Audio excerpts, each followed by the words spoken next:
Alright, I hope you enjoyed the last two videos I did for you, babe. This one is my storytelling one, okay? And hopefully it will stun you like hell, alright? The story's called Expect the Unexpected, alright? So just listen, enjoy, and just enjoy the view of England here. Look, nice evening, birds singing, etc. Very peaceful. Sometimes you can hear an aeroplane noise, but where it's going to Heathrow Airport or Luton or Stansted. Doesn't matter, ignore that, just focus on the story. Right, get yourself nice and cozy, and I tell you what, be ready to be excited. All right, okay, let me just adjust this. Hi there.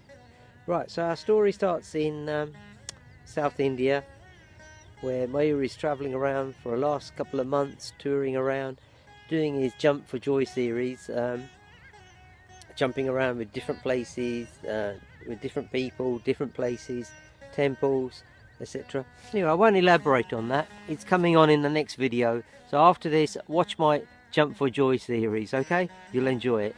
Anyway, this story starts with me traveling. I've traveled North India altogether, done some fantastic jumping shots there, and saw some great people, had some great food, etc.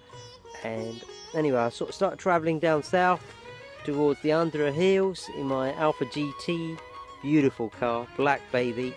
Anyway, had a bit of a mishap right in the sort of kind of as I came into the Andhra Hills there, very arid, dry area, and the petrol was running out, and I managed to find out of nowhere this little shack that had a petrol station. So I pulled up there, and this horrible fat man came, coughing and spluttering everywhere. Anyway, I sort of wound the window down. I said, look, can you please fill her up with petrol, sir, and check the oils and that. All right, sir, he goes, I shall do that. Anyway, while he was doing that, I went into the little general store there, and equally ugly and fat, his wife, I found out later, Chandrika, was making sort of like snacks and that, and they were covered nicely. So I had some they call them bonda in South India, but they're like batatawara, potato snacks. So I had that with a little bit of chutney, very nice. And I had a drink called Thumbs Up. Yeah, quite an interesting taste.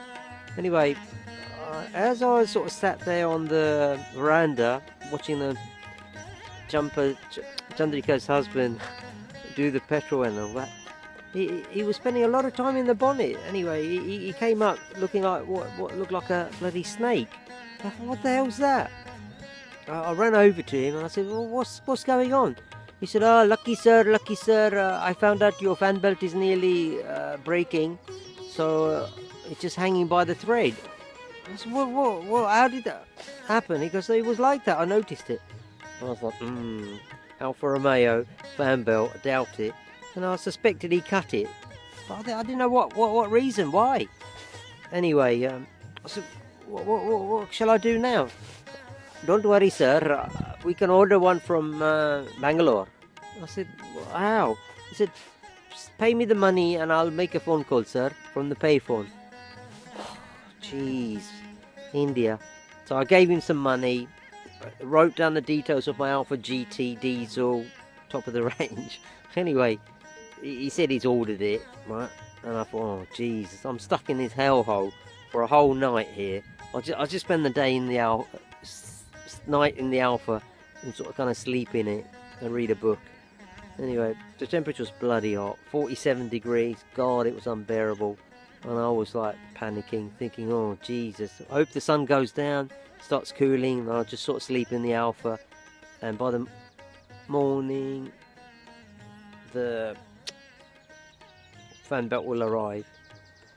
Anyway, as I sat there, I could see in the distance like this dust rising and a fast car coming up towards me, and I just stared at it for a while. I thought, wow, I couldn't believe it. It was the 4 confident rings of an Audi, and I thought, wow. Anyway, the Audi pulled up in the petrol station, I sort of kind of waved to the man. He came out. Whoa, dashing looking guy, huh? Older than me, very smart. Anyway, he came out. "Oh, any old problem, old boy?" Spoke perfect English. I explained the whole story of the fan belt and that guy breaking. He said, no, don't worry. He's a good man. All right, Venugopal. He'll order it and he'll fix it. Because, my dear fellow, but you can't stay in this hellhole. I said, yeah, but what can I do? He said, well, I live behind the Bukkaputnam Hills there. And he goes, you're welcome to come to my house and spend the night there.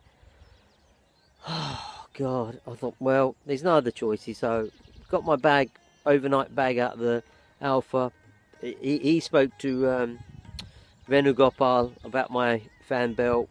And off we went. And I said, oh, I'm worried about my car with him. He said, no, he's a good man. He won't harm your car, don't worry. Anyway, we drove for about 5 or 6 miles on the main road, took a left into this dirt road. And as we took the corner, oh my God, this amazing palatial palace-like house was there. I said, wow. I said, you live here? He said, yeah, yes, I do. Me, my wife and my daughter. I said, wow, that's amazing. He said, yeah. I said, so how comes you live here? He goes, I have businesses in Delhi, Bangalore and Mumbai. My family's into carpet business, but I like the peace and the quiet of these hills, so I prefer to live in the countryside. Well, I thought nothing of it. I said, right, fine. We approached this house. 2 servants came up and opened the doors. Beautiful looking ladies. Wow, lady servants. Wow, amazing looking. And I was wondering, I thought, why 2 people came to open the doors? This wasn't a setup by Mr. Venugopal and this guy, was it? That I'm going to get ramshackle? Anyway, I let it pass. They opened the door. We went inside and he said, look, it's really hot, old boy. You need cooling down. He goes, come and have a swim.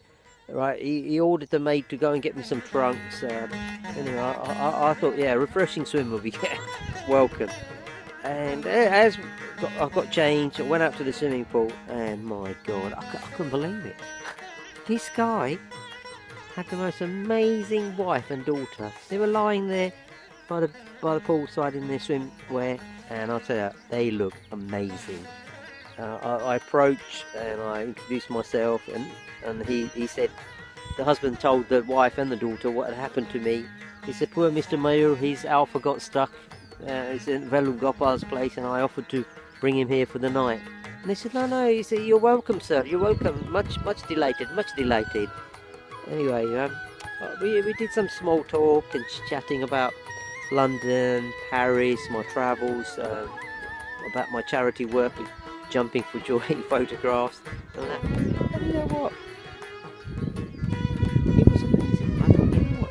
There is a possibility here to sort of something to happen. You know, they're beautiful ladies, and you know, I am partial to beautiful ladies. Anyway, as it happened, we had a swim, and oh my God,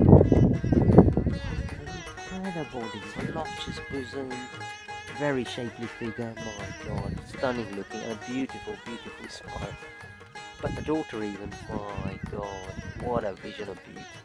A little princess. No wonder he was living in the middle of jungle, protecting his little princess. Wow. Similar to the mum. Slimmer, slender, slightly, very nice. Right for the picking. Anyway, we all went to have dinner later on.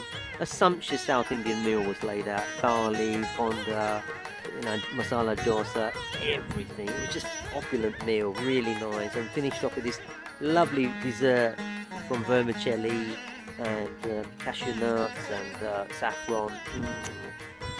Really stimulated the senses. And we had this sort of beautiful chutney called Ugadi Pachadi. Oh my God, out of this world. Out of this world taste.